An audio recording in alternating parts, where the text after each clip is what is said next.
Olá pessoal, meu nome é Anderson, é um prazer recebê-los aqui no nosso canal. Hoje nós falaremos sobre mais um diálogo platônico sobre Criton ou do dever, que é um texto complementar ao último diálogo que nós expomos aqui no canal.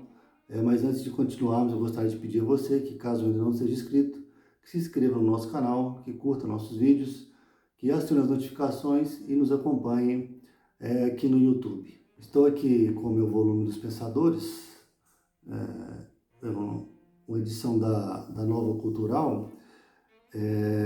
Nesse volume eu tenho os presentes diálogos. Eu tenho o Tifon, eu tenho a Apologia de Sócrates, eu tenho o Criton e eu tenho o Fédon. O Criton é um texto bastante pequeno, é um texto de apenas 14 páginas, uma leitura que vai te tomar em torno de 30 minutos, 40 minutos no máximo. Nessa diagramação, que é uma diagramação pequena, com uma fonte pequena, mas mesmo assim é uma leitura rápida. E para você compreender a proposta desse diálogo, é preciso que você tenha ou lido ou assistido a Apologia de Sócrates. Caso contrário, você vai ficar um pouco deslocado, mas de qualquer forma, vamos fazer aqui um breve resumo da Apologia.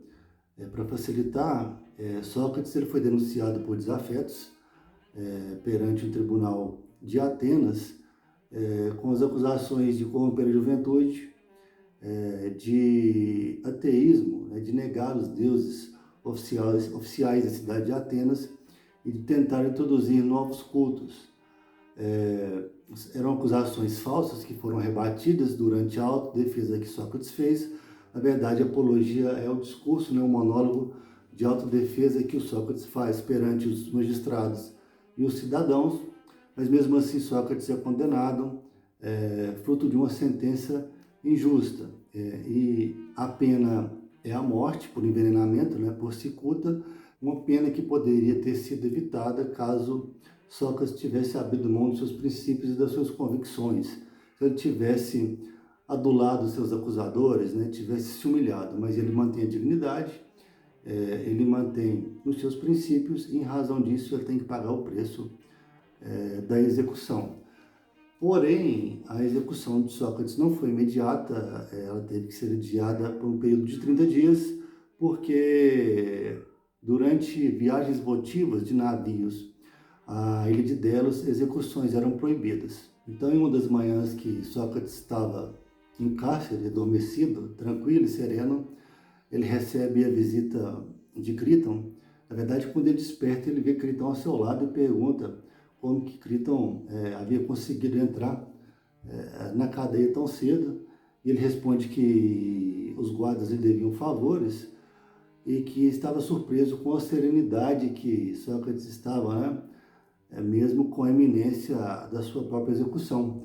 E que, na verdade, essa execução deveria ocorrer em breve, considerando que o navio voltaria hoje da ilha de Delos, então a pena provavelmente seria executada no dia seguinte. E Criton, na verdade, está ali para tentar convencer Sócrates a fugir. Ele informa que o próprio Criton e vários outros amigos, vários outros discípulos estão dispostos a sacrificar todos os seus bens para viabilizar a fuga de Sócrates e que ele seria bem acolhido em qualquer lugar que ele fosse. Mas Sócrates declina, ele responde que não fugirá e propõe a um amigo que ambos reflitam, que eles examinem essa questão. Criton, tentando entender as razões de Sócrates, pergunta: mas o que te mantém aqui, Sócrates? Por que você não foge? Você tem medo que seus amigos sofram alguma retaliação?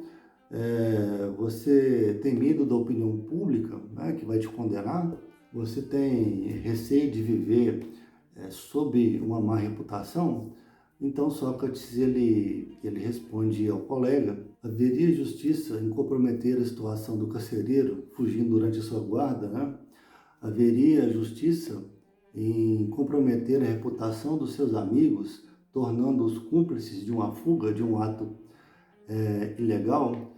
Haveria justiça em desobedecer às leis de Atenas, que apesar de Sócrates ser vítima de uma sentença injusta, e ele sabia da natureza injusta dessa sentença, e essa natureza injusta, sem o conhecimento também dos seus colegas, dos seus companheiros, dos seus discípulos e também das autoridades e do povo de maneira geral, desrespeitar a lei não é o caminho da justiça. Se as leis são falhas, elas são ruins, os cidadãos devem melhorá-las, eles não devem desobedecê-las. Essa é a questão do dever presente nas entrelinhas do diálogo. É dever do cidadão, é dever do justo, é dever do indivíduo racional obedecer às leis, mesmo que essas leis elas sejam injustas. É importante que todas as questões sejam examinadas de maneira racional, afastando as paixões, os juízos corrompidos, mesmo se essa questão trata-se de uma questão de natureza grave ou de natureza amena. E nesse ponto, Sócrates reforça seu postulado filosófico da importância de viver uma vida examinada, pautada, orientada pela verdade e pela justiça. E Sócrates deixa claro que muito pior do que a morte é a injustiça. E se você tem que viver, você deve viver corretamente, senão a vida não faz sentido. E nesse ponto, o diálogo entre Critão e Sócrates é encerrado, preparando já o contexto para o próximo diálogo, que se chama Fédon, onde será discutida a imortalidade da alma. Mas é um assunto que nós falaremos no próximo vídeo.